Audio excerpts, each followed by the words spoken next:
At one point during its 100-mile journey through the hills and valleys of western Pennsylvania, the Shenango River runs next to a 1.5-mile-long piece of historic property where the old Shenango furnace once stood. This expansive piece of property, a former site of the Erie Canal, now has 2 main lines and a spur of Norfolk Southern and plenty of space for future development. Current President and General Partner Patrick Zaccoli takes us on a tour of the past, present, and his future vision for this site. As you can see, this looks a lot different than it did in the Shenango furnace days. We purchased the site in 2002 to find out that it held a lot of minerals, aggregates, and we decided to reclaim the property at that point. Historically, the artifacts that we've dug up here are really cool. Some of the old drill bits and tools that the guys used to use here, the artifacts, the bottles, the history lesson in itself, from medicines to the beer they drank here. There's been a lot of interesting items. The one that probably holds dear to my heart is my grandfather used to work here. He used to work an old farm up in Greenville. He held the shoveling record at Shenango Furnace of sand. And a couple times I've come across old shovels with broken handles and stuff, and I think of my grandfather.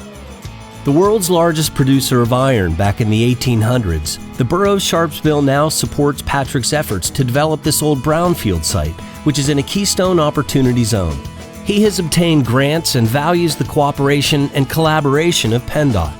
Currently, DSF Slag leads the industry in recycling concrete, starting with its screening process. This is the heart of the screening operation of what we do today. Behind me is a vibrating truck dump feeder. Any material that's 8 inches or bigger falls out on the ground. The material goes up the main conveyor belt. Underneath the 5-foot electro cross belt magnet, it pulls out all the metallics. The screening deck sizes the material up different conveyor belts and distributes it in different piles. The demolition concrete is purchased from federal, state, and municipal contractors. It is hammered, crushed, and screened for PennDOT and local contractors to use as base materials for highways and private development. We're the first company in Pennsylvania that ever crushed concrete and made AASHTO 1s out of them, got them state approved, and used them on a project.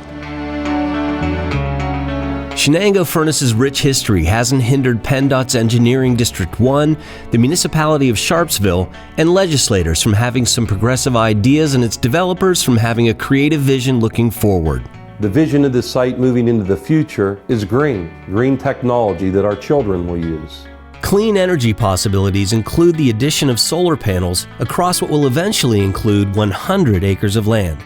Manufacturing facilities and buildings can be constructed to house PennDOT products, including all Type A aggregates, cement, salt, liquid fuels, as well as many other bulk products.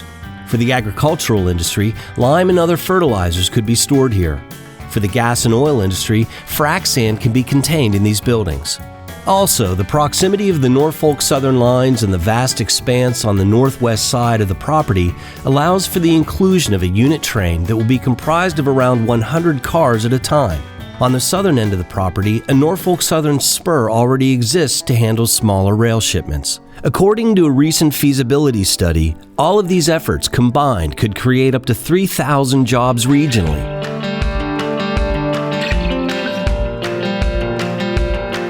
There's a huge savings to rail materials in by unit train and use this as a distribution point throughout the region.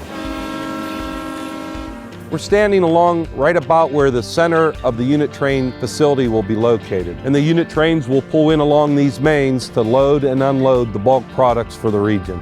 It's an estimated $1.5 million savings a year by railing the salt in. In the next couple years, development will take place. This area right here will probably house about 1 million tons of frac sand. There'll be buildings built as a distribution center of maybe Morton salt products, lumber, or televisions.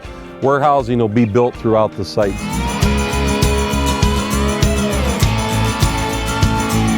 When I was a child, 2, 3, 4 years old, I used to have a dream over and over and over, hundreds of times.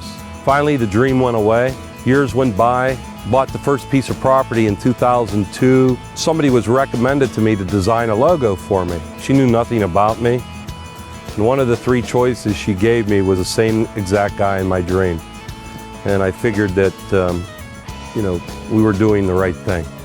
Confident that he's bringing positive change to his own hometown with a more comprehensive plan for the county and region, Patrick is set to begin construction in early spring of 2015. Stay tuned for updates as the development of Sharpsville Furnace continues.